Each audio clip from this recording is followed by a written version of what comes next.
நீங்க வாங்க. இப்ப இருக்க படங்கள் பாத்தீங்கன்னா பெரிய படங்கள், அதாவது பேன் இந்தியா மூவின்னு சொல்லிட்டு இப்ப லேட்டஸ்டா வந்த கூலியும் எடுத்துக்கலாம், அதுக்கு முன்னாடி வந்த விஜய் அவர்களுடைய லியோவும் எடுத்துக்கலாம். எல்லாத்துலயுமே கஞ்சா அந்த இது வந்துகிட்டே தான் இருக்கு. நீங்க அதை எதிர்த்து இது வேணான்னு சொல்லி இருக்கிறீங்க, எந்த கான்செப்ட்ல? ஏன்னா நீங்க தமிழ் சினிமால ஸ்டைல்னாவே சிகரெட் போட்டுதான் ரஜினி சார் வந்தாரு. கண்டிப்பா அதை பார்த்து நிறைய பேர் சிகரெட்டை பிடிச்சாங்க. சினிமாவிலேயே அதை இது பண்ண முடியலையே உங்களால. இது எப்படி கொண்டு வர போறீங்க? அது இல்லாம இந்த சிகரெட்டை ஒழிக்காத கவர்மெண்டே வேணான்னு சொல்லியிருக்கீங்க. கண்டிப்பா ஒரு அடுத்த கவர்மெண்ட் சரியான கவர்மெண்ட் வரணும்ன்றதுனாலயா? இது ரெண்டு பேருக்குமே சேர்த்துதான். இது அப்படி இல்லை, ஒரு நல்ல விஷயத்த எந்த கவர்மெண்ட் இருக்கும்போதும் செய்யலாம். அதனால சொல்ல வந்தது தீர்க்கமா சொல்லியிருக்கோம். ஏன்னா எவ்வளோ கேன்சர் பேஷண்ட் பார்க்குறோம். அது ஆரம்பத்தில் பிடிக்கிறாங்க, எதுவும் தெரிய மாட்டேங்குது, பிற்பகல் தான் தெரியுது அதோட விளைவு. அதை கொஞ்சம் டீட்டெயிலாக சொல்லியிருக்கோம். அதுதான் நோக்கமே தவிர வேற ஒரு விஷயம். நீங்க போலீஸ் கேட் பண்ணிருக்கீங்க, அதே மாதிரி உங்க தலைவரும் போலீஸ் அடுத்த படம் வரப்போகுது. ஸோ அதை மேட்ச் பண்ணிக்கிற மாதிரி தான் டைலாக்லாம் வருது. இந்த அரசியலுமே இந்த அரசியலே தேவையில்லைன்னு சொல்றீங்க, எந்த அர்த்தத்தில் சொல்றீங்க? நாங்க எடுத்துக்கிறது எந்த அரசியல் தேவையில்லை, அரசியலே தேவை கிடையாதுன்னு சொல்லிட்டு டைலாக்கே வருது. இது நான் நடிச்சிருக்கேன். இன்னொன்று, இந்த படம் 2 வருஷத்துக்கு முன்னாடி ஷூட் பண்ண படம்.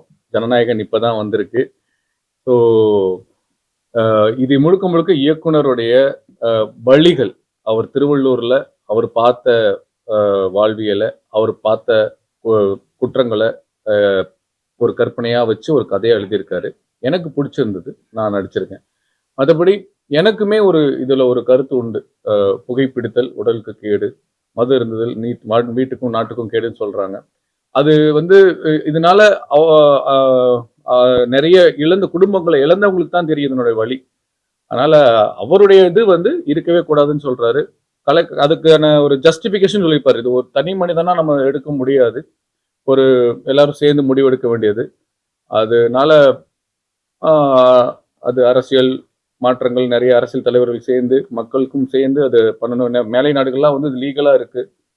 நிக்கோட்டின் லெவலை கம்மி பண்ணலாம். இல்லை இந்த மாதிரி குடிசை தொழில், இந்த மாதிரி பீடி சுற்றுறவங்களுக்கு சேஃப்டி இது பண்ணி இதை பண்ணலாம் அப்படின்றது என்னுடைய தனிப்பட்ட கருத்து. ஸோ அதை உட்காந்து பேசி மக்களுக்கு எது நல்லதோ அப்படி பண்ணக்கூடிய ஒரு ஆட்சியும் அப்படி பண்ணக்கூடிய ஒரு தலைவர்களும் வரணுன்றது தான் இந்த படத்தோட நோக்கமும். அதான் அவர் சொல்றாரு. இந்த படத்துல நீங்க அதாவது படம் பார்த்ததுக்கு அப்புறம் நான் புரிஞ்சுக்கிட்டது, இந்த படத்துல பயன்படுத்தின ஒரு கூர்மையான ஆயுதமா நான் நடிக்கிறது. அந்த ஐடியா எப்படி உங்களுக்கு? இல்லை, அதுதான் கண்டிப்பா. அதுதான் இது இல்லைன்னா இது உங்களுக்கு தெரியாத ஒன்றும் இல்லை. திருக்குறள்ல எவ்வளவு பொருட்கள் இருக்குது, அதுல எவ்வளவு அர்த்தங்கள் இருக்கு. இது எளிமையா மக்கள் கிட்ட போய் சேரது என்னன்னா லோக்கல் ஸ்லாங்ல சொல்லலாம், வேற எந்த ஸ்லாங்னாலும் சொல்லலாம். ஆனா இந்த திருக்குறள் மட்டும்தான் அப்பத்துல இருந்து இருக்கு, இப்ப இல்லை எப்பவும் இருக்கும். அதை அழிக்கவும் முடியாது, அதோட வார்த்தைகளும் அழிக்க முடியாது. அந்த ஒரு காரணத்தினால்தான் திருக்குறளை மையப்படுத்தி இந்த ஒரு விஷயத்த அந்த ஒரு மெத்தட்ல சொல்ல வந்தேன் நான். மண்ணுக்கும் மக்களுக்கும் சொல்லிட்டு அண்ணன் சொல்றாரு, நிறைய சோசியல் மீடியாலாம் பண்ணிக்கிறாரு, இயற்கை வளங்கள்லாம் சொல்லிருக்காரு. அப்புறம் சூஸ் பண்றது காரணம் ரொம்ப நாள் ஆச்சு. ஏன்னா சுந்தரபாண்டியனுக்கு அப்புறம் எங்க அப்படின்ற மாதிரி மலையாளத்துல போயிருந்தாரு, இப்ப பார்த்தா திரும்ப வந்திருக்காரு. இதுல நல்லா கொடுத்திருக்கீங்க, இதுல செட் ஆகுதுன்னு எப்படி கண்டுபிடிச்சு? கண்டிப்பா இது நான் பல நடிகர்கள் எனக்கு தேர்வு சொன்னாங்க. அதுல முக்கியமா பாத்தீங்கன்னா நான் பார்த்து ஒரு கேள்விப்பட்ட உடனே இது பண்ணிட்டேன். ஏன்னா ஒரு வெறித்தனமான ஒரு நடிகராகிறது ஒரு தன்னை எல்லாருக்கும் வாய்ப்பு கொடுத்தாதான் ப்ரூவ் பண்ண முடியும். அந்த ஒரு விஷயத்துல அவரோட ஏக்கங்களை நான் பல இன்டர்வியூல பார்த்துருக்கேன் நானு. ஆனா சரியான ஒரு கரெக்டான ஒரு கொடுக்கலாம் அப்படின்னு சொல்லி தான் தேர்வு பண்ணேன். என் கதைக்கு ஏற்ற கருடன் சவுந்தர பிரதர் தான், அதுல எந்த மாற்றமும் கிடையாது. எனக்கு அமைஞ்சது அந்த ஒரு விஷயம்.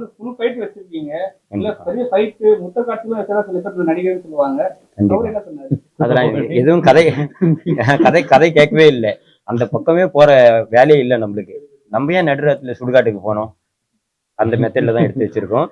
சொல்ல வந்ததை ரைட்டா மக்களுக்கு ஸ்ட்ரைட்டாவும் சொல்லணும், ஒரு சுவாரஸ்யமா இருக்குன்றதுக்காக தான்.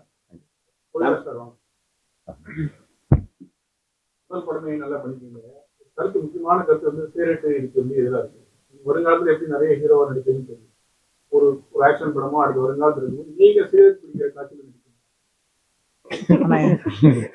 இப்போ இதுக்கு அடுத்து வர படத்துல கூட எனக்கு ஒரு சீன்ல சிகரெட் பிடிக்கணும் அப்படின்னு சொல்லியிருந்தாங்க.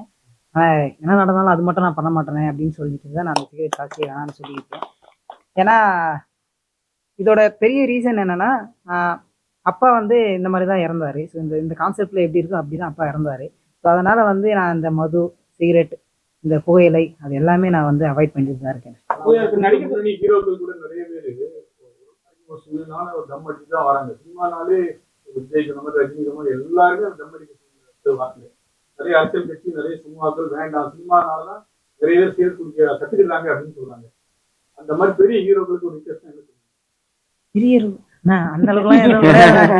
நீங்க வேற நல்லாதானே போயிட்டு இருக்கு. நல்லா நடிக்க ஆரம்பிச்சீங்க, முதல்ல நல்லா பாட்டு பாடுங்க. ஏன் பாட்டு ஆனா actually என்னன்னா இப்போ பாட்டு நான் பண்ணிட்டு தானே இருக்கேன், அதுக்கான ப்ராசஸ் போயிட்டு இருக்கு. ஆனா இப்போ நடிப்பு வந்து இது கொஞ்சம் ஃபாஸ்டா போயிட்டு இருக்கு. இப்போ அடுத்தடுத்த படங்களும் வந்துட்டு இருக்கு, இந்த படமும் வந்துட்டு இருக்கு. கதாநாயகன் இல்லைன்னா கதையோட நாயகனா பண்ணியிருக்கேன். அதான் இது அடுத்தடுத்த படங்களும் வந்துட்டு இருக்கு. அதுல வந்து எனக்கு கொஞ்சம் டைம் அடிக்கல. கிட்டத்தட்ட எனக்கு ஒரு சாங் எடுக்கணும்னா ஒரு 3 மந்த் கிட்ட ஆகும். எனக்கு அந்த 3 மந்த் ஃப்ரீயா இருந்தாதான் அந்த சாங் பண்ண முடியும். பண்ணா பெரிய படமா பெரிய படம்ன்றவங்க பெரிய பாட்டா பண்ணணும் அப்படின்னு சொல்லிட்டு ஒரு இண்டிபெண்டா பண்ணுவோம். ஏன்னா இப்போ இருக்க ஜென்ரேஷன் வந்து சிம்பிளா முடிச்சிடுறாங்க. அது எனக்கு வேணாம், நான் தனியா காமிக்கணும் அப்படின்னு சொல்லிட்டு தான் வந்து நான் இண்டிபெண்டா பண்ணலாம் அப்படின்னு சொல்லிட்டு வெயிட் பண்ணிட்டு இருக்கேன். அது வேணாண்ணே. விஜய் சாருக்கு போட்டு காட்டுறீங்க. ஆனா விஜயோட தளபதி மாதிரி அவரு கூட தளபதி தான் போட்டு காட்டுறீங்களா? ராஜ்மோகன் நடிச்சிருக்காரு. ராஜ்மோகன் நடிச்சிருக்காரு. 3 பேரு விஜய் இல்ல, எங்களுக்கும் அந்த ஆசை இருக்கு. பட் இன்னைக்கு தலைவர் வந்து அந்த கரூர் இன்சிடென்ட்டுக்கு அப்புறம் ரொம்ப ரொம்ப மனசு உடைஞ்சு போயிருக்காரு. நேற்று நான் பார்த்தேன், ரொம்ப ரொம்ப உடைஞ்சு போயிருக்காரு. நான் முகஸ்துதிக்காக சொல்லலை, உண்மையை சொல்றேன், சத்தியத்தை சொல்றேன். அதனால இந்த நேரத்துல நம்ம அதை பத்தி சொல்ல வேணாம். அவர் பார்த்து எங்களை வாழ்த்தினார்னா சந்தோஷம், பார்க்கலனாலும் எங்களை கண்டிப்பா வாழ்த்துவார். தமிழ் சினிமால சிகரெட்டை நிறுத்தியிருக்காங்க, அது தெரியுமா? யாரார் நிறுத்தினாங்கன்னு தெரியுமா? எந்தெந்த ஆக்டர் தெரியுமா? சிவகார்த்திகேயன், தனுஷ், கார்த்திக் 3 பேரும் அவங்க படத்துல சிகரெட் அடிக்க மாட்டேன்னு சொல்லி படத்துல நடிச்சுட்டு இருக்காங்க. அதை கூட நீங்க சில இடத்துல காட்டியிருக்கலாமோன்னு தோணுச்சு. ஏன்னா இன்னைக்கு எல்லாருமே அதான் மாசின்னு தொடங்கினாவே வாயில சிகரெட் வச்சுட்டு ரஜினி சார்ல இருந்து எல்லாருமே கொண்டு வராங்க. ஒருவேளை படத்துல சினிமாவை தான் அதிகமா வெளியில ப்ரொஜெக்ட் அதிகமா எல்லாருமே பார்க்கக்கூடியது. அதை நீங்க காமிச்சிட்டு அதை நிறுத்தலாம் அப்படின்னு சொல்லியிருக்கலாங்க. கவர்மெண்ட் சொல்றதுக்கு பதில் கூட இந்த கவர்மெண்ட் இல்லை, கதை வந்து அவங்கள பத்தி சம்மந்தப்பட்டது இல்லை. இது முழுக்க முழுக்க பார்த்தீங்கன்னா உண்மை சம்பவம் போல தான்.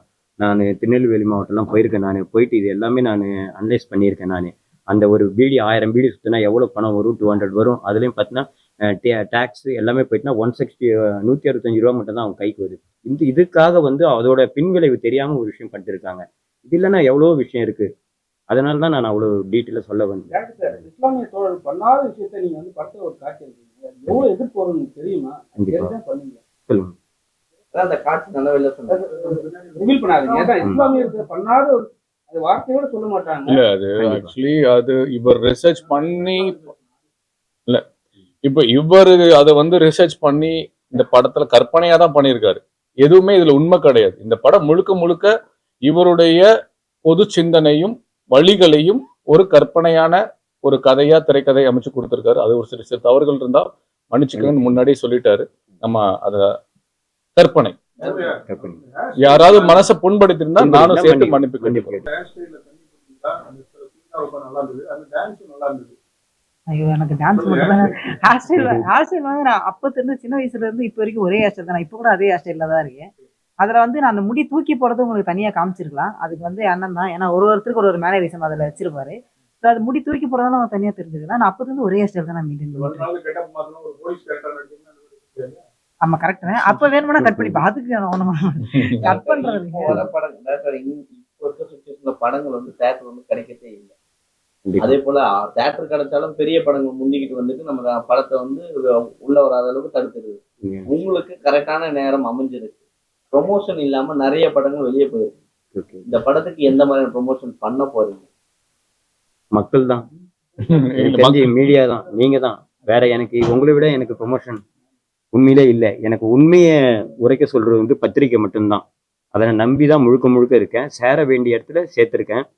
சேர்க்க வேண்டியதை நீங்க சேர்க்கணும் கண்டிப்பா. இப்ப பேனர்ல அகைன்ஸ்ட் வால் போட்டு ராம் அப்துல்லா ஆண்டனி போட்டுருக்கீங்க, எதை மென்ஷன் பண்றதா சொல்லுங்க? எதுவும் இல்லை. அந்த ஜெகத்தினை எதிர்த்த வந்து மேல போட்டு பாருங்க, ஜெகத்தினை எதிர்த்து ராம் அப்துல்லா ஆண்டனி, அதுதான் போடுறது. வந்து திருக்குறள் வந்து ஒரு மென்ஷன் பண்ணிருக்கு, அது வந்து ராம்ன்ற கேரக்டர் வச்சுதான் பண்ணிருக்கு. ஏன் வந்து ஒரு அப்துல்லாவோ ஒரு ஆண்டனியோ வச்சு இல்ல இது பொதுவா பாத்தீங்கன்னா அந்த ஒரு கேரக்டர் வந்து ப்ரொஜெக்ட் பண்ணிருக்கீங்க. ஓகே, அது காமனா இருக்கணும்ன்றதுக்காக பண்ணிருக்கீங்க. ஏன் அந்த ராம் கேரக்டர் மட்டும் தான் திருக்குறள் சொல்லணும்? இது வந்து பர்டிகுலரா தனியா செய்யணும்லாம் எதுவும் கிடையாது. ஒருத்தன் மூலக்காரன், ஒருத்தன் வேலைக்காரன், ஒருத்தன் புத்திசாலின்றதா நான் இல்ல அதுல 3 பேருக்கும் ஒவ்வொரு டேலண்ட்டை காமிச்சிருப்பேன் நானு. அதுதான் ஒருத்தன் மூலக்காரன், ஒருத்தன் வந்து ஐடியா பண்ணுவான், ஒருத்தன் வேலைக்காரனா அந்த பாய் ஒரு நீங்க எவ்வளவு பெரிய மூலக்காரன் புத்திசாலி.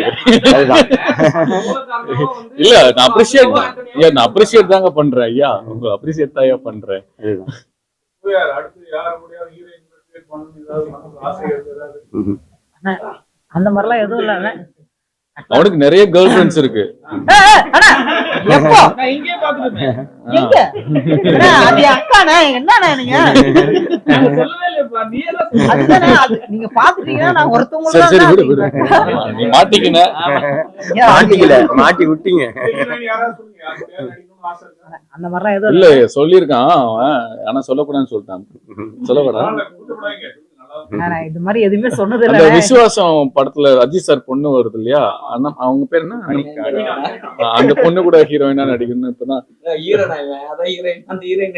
ஐயோ சாரி, அந்த பொண்ணுக்கு ஹீரோவா நடிக்கணும்னு சொன்னேன்.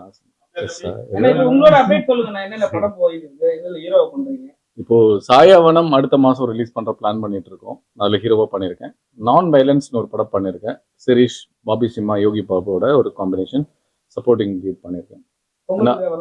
இல்ல எல்லாமே ப்ரொடியூசர் கையில தான் இருக்கு. உங்களுக்கு எல்லாம் தெரியாத சட்டம் ஒன்றும் இல்லைங்க ஐயா. இந்த படத்தையே நாங்க தேட்டர் கொண்டு வர்றதுக்குள்ள போயிடுச்சு. இப்ப பாருங்க மணி 11. உங்களை நினைச்சாலும் எங்களுக்கு பாவமா இருக்கு. எங்களுக்கு வேற இதை விட்டா வேற வழியும் இல்லை. இப்ப நீங்க சத்தியமா சொல்றேன், நீங்க எல்லாமே எங்களுக்கு கடவுள் மாதிரி தெரியுறீங்க. கண்டிப்பா உண்மையாதான். இப்போ நான் ஒரு நாள் வந்து இந்த சம்பவத்தை நான் சொல்லியே ஆகணும். இந்த படம் நின்னு போச்சுங்க, வராதுன்னு தெரிஞ்சு போச்சு. இவரு கிட்டத்தட்ட இந்த ஆக்சிஜன் மாஸ்க் வைக்கிற மாதிரி கோமால இருக்காப்ல. அப்புறம் வந்து போராடிட்டு இருக்காரு. கற்பனையா தான் சொல்றேன், அதோட போராடிட்டு இருக்காரு. அப்போ ஒரு ப்ரொடியூசர் வர்றாரு, கிளமன் சுரேஷ். மறுபடியும் ஸ்டாப் பண்றாங்க. அந்த பஞ்சாயத்து வந்து ஒரு இடத்துல நிக்குது. 2 பேர் கண் கலங்குறாங்க. ப்ரொடியூசரும் கண் கலங்குறாரு, டைரக்டரும் கலங்கு. நான் மட்டுமே சாட்சி. அப்ப எனக்கு செமையா கோவம் வருது. என்னால எதுவுமே கேள்வி கேட்க முடியல. அங்க நீதி கிடைக்க வேண்டிய இடத்துல நீதி கிடைக்கல. அப்ப கூட சொல்றாரு, அப்ப நினைச்சிருந்தா அந்த ப்ரொடியூசர், இப்ப புதுசா வந்த ப்ரொடியூசர் என்ன பண்ணிக்கலாம்னா, பணத்தை வாங்கிட்டு வெளியே வந்திருக்கலாம். அவங்க 2 பேரும் வெளியே வந்திருக்கலாம். போட்ட பணத்தை சேஃபா வெளியே வந்திருக்கலாம். அவங்க விட்டு கொடுக்கவே இல்லை. பணம் போனாலும் பரவாயில்ல, நான் மறுபடியும் பணம் போட்டு டைரக்டர் இவரை வச்சுதான் நான் எடுப்பேன் அப்படின்னு சொல்லி கண் கலங்கி நின்னாங்க. காரணம் இவருடைய உழைப்பு, இவருடைய உண்மை, இவருடைய நேர்மை, இவருடைய 8 வருஷ உழைப்புக்காக அவர் வந்தார். இதுக்காக சொல்ல வரேன்னா, இவ்வளவு போராட்டத்தையும் தாண்டி தான் இங்க வந்திருக்கோம் நாங்க. அதனால இந்த படத்தை மேலும் மேலும் நீங்க உங்களுக்கு பிடிச்சிருந்ததுன்னா இதை எழுதி மக்களுக்கு கொண்டு போய் சேர்த்து.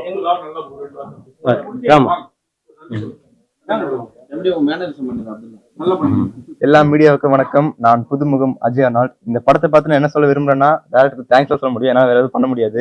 ஏன்னா எனக்கு பெரிய கேரக்டர் கொடுத்துருக்காங்க. எடுத்தோன்னே யாருக்கும் ஹீரோ கொடுத்துட மாட்டாங்க. ஒன் ஆஃப் த ஹீரோ கொடுத்துருக்காங்க. So thanks to Jayavel sir. அப்புறம் இந்த பையன் வந்து டிசைனர் கிப்சன் சாரோட பையன். இந்த திமிரு பிடிச்சவன் அந்த மோஷன் போஸ்ட்லாம் பண்ணுவார் இல்லையா, பெரிய டிசைனரோட பையன். இது என் தம்பி அர்ஜுன். வாடா தம்பி. எங்க திருவள்ளூர் மாவட்டத்துல நாங்களும் ஒரே வீட்டு பக்கத்துல இருக்கோம். ஏழ்மை குடும்பத்துல பிறந்தவங்க தான் நாங்க. அதுதான் எங்க டைரக்டர் ஜெயவேல் அண்ணன் இல்லைன்னா நான் இந்த இடத்துல இல்லை. அவருக்காக தான் எல்லாமே. அண்ணன் தான் எனக்கு எல்லாமே. வேற என்ன சொல்றது? சரி, உன்னுடைய ஸ்டைல்ல ஏதாவது பண்ணிட, அந்த பண்ணி மாதிரி கத்திரு.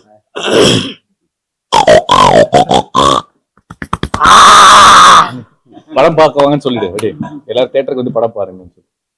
எல்லாரும் தியேட்டருக்கு வந்து படம் பார்த்துருங்க. நன்றி, வணக்கம். நன்றி, வணக்கம். மீடியா எல்லாருக்கும் மீண்டும் மீண்டும் நான் கையெடுத்து இது பண்றேன். நீங்க இல்லைன்னா நாங்க இல்லை. நான் லைஃப்ல நான் மறக்க மாட்டேன். நீங்க தான் உண்மையா சொல்ல போனா. என்னால எழுத முடியும், ஒரு விஷயத்த படைக்க தான் முடியும். இதை மக்கள்கிட்ட சேர்க்கறது நல்ல விதமா உங்களை தான் நம்பியிருக்கேன். நான் நல்ல விஷயத்த நீங்க ஷேர் பண்ணி வேற ஒன்றும் இல்லை. Thank you very much for all media.